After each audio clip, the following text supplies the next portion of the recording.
Hello hi everyone, welcome back to my new blog. Friends, कैसे हैं आप सब? आई होप आप लोग काफ़ी अच्छे हो।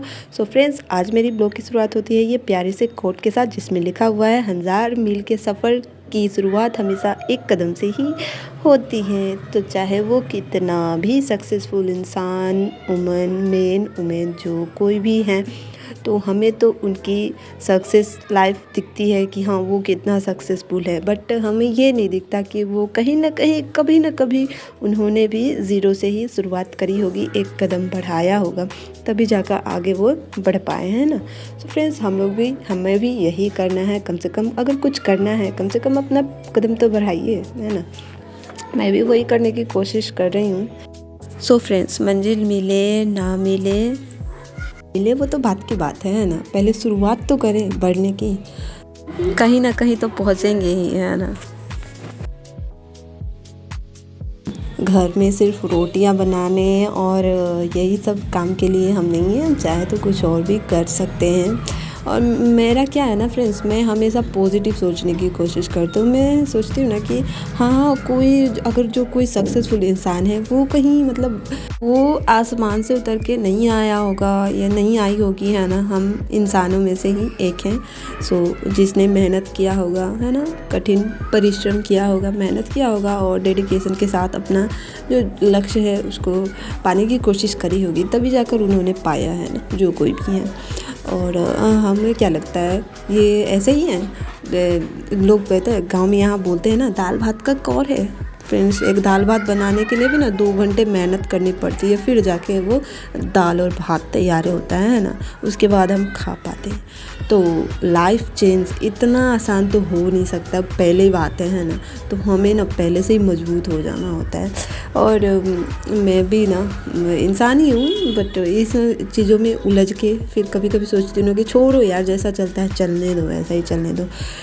और फिर कभी अचानक से खुद ही मोटिवेट हो जाती हूँ और सोचती हूँ कि नहीं यार, एक ही तो लाइफ है ना, क्यों ना ऐसे क्यों काटे, जिए लाइफ को, जिया जाए, कुछ चेंज करा जाए अपनी लाइफ में, ताकि बच्चे, पूरा परिवार हमारा मतलब अच्छे से जी सके ज़िंदगी, है ना।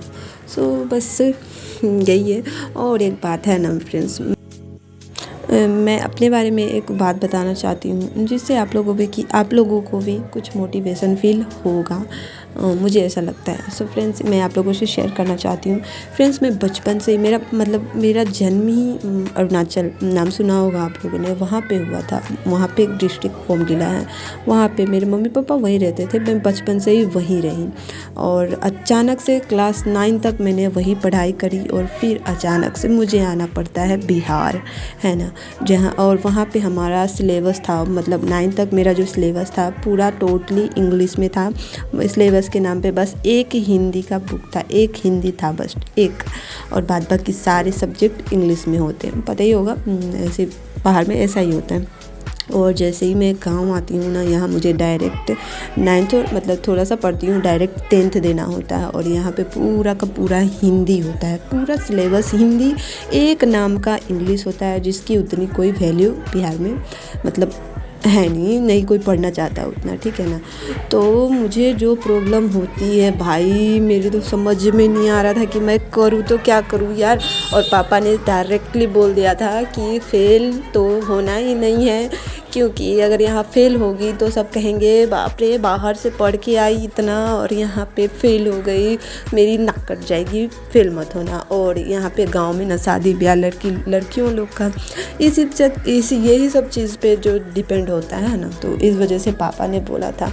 और मेरे सामने ना पापा आके बोलते थे कि फलाने की लड़की ने फर्स्ट किया है उधर फर्स्ट, और मैं पास होंगी भी या नहीं, है ना। मैं सोचा क्यों यार, मैं नहीं कर सकती क्या, हिंदी है तो क्या हुआ, सिलेबस मेरे पल्ले नहीं पड़ रहे तो क्या हुआ, कुछ मेहनत करूँगी और मैं कर सकती हूँ। तो आप लोग सोच सकते हैं कि मैं बचपन से इंग्लिश मीडियम पढ़ी, पूरा सिलेबस इंग्लिश था, और अचानक से हिंदी में टपक पड़ी।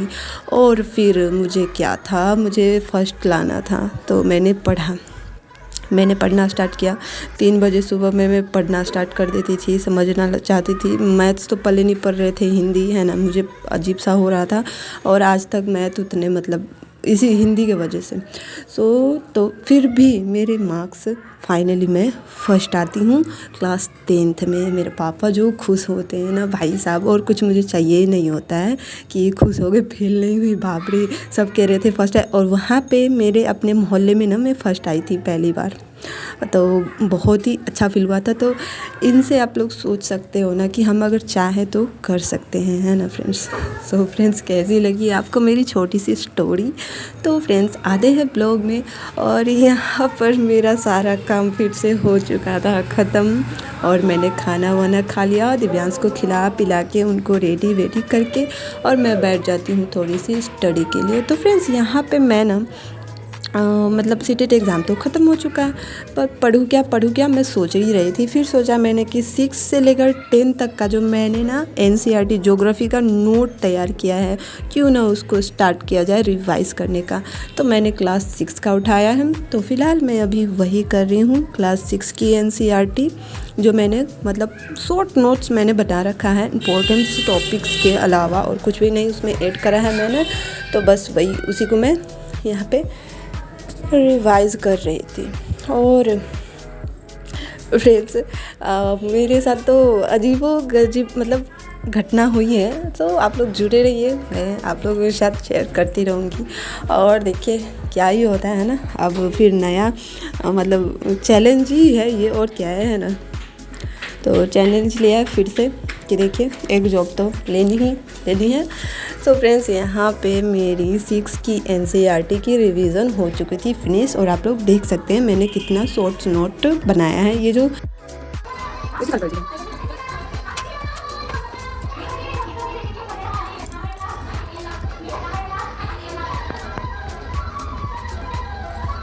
सो फ्रेंड्स, यहाँ पे आप लोगों ने दिव्यांश का डांस देखा, क्योंकि बगल में यहाँ पर रिसेप्शन है और गाने बज रहे हैं, और जब गाने बजते हैं तो हमारे दिव्यांश रुकते नहीं है, इनको जैसे मन वैसे ये डांस करने लगते हैं। और इनके साथ वैसा नहीं कि मैं भी इंजॉय करती हूँ इनके साथ। तो फ्रेंड्स, यहाँ पे कुछ देर दिव्यांश के साथ में स्पेंड करने के लिए आ जाती हूँ। तो यहाँ पे इनकी बातें सुनने के बाद फ्रेंड्स, यहाँ पे मैं देख सकते हैं मैंने एक बुक मैं ढूंढ रही थी कि क्या पढूँ है ना, तो मुझे मिला PPSC प्री का ये। तो मेरा मन किया कि मैं देखूँ कि क्वेश्चन कैसा आता है।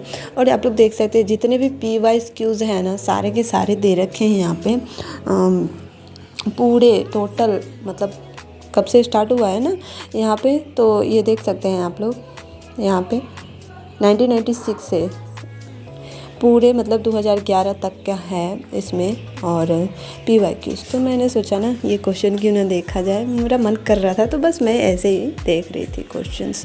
और थोड़ी देर मैंने एक सेट को देखा कि कैसे कैसे क्वेश्चंस आते हैं, तो ऐसे ही मैं ही देख रही थी। तो कोई भी चीज़ पढ़ो ख़राब ही थोड़ी ना करती है ना कहीं हमें फ़ायदा ही करता है। और GK GS का इसमें भी क्वेश्चन आता ही है, तो बस यूँ ही देख रही थी मैं।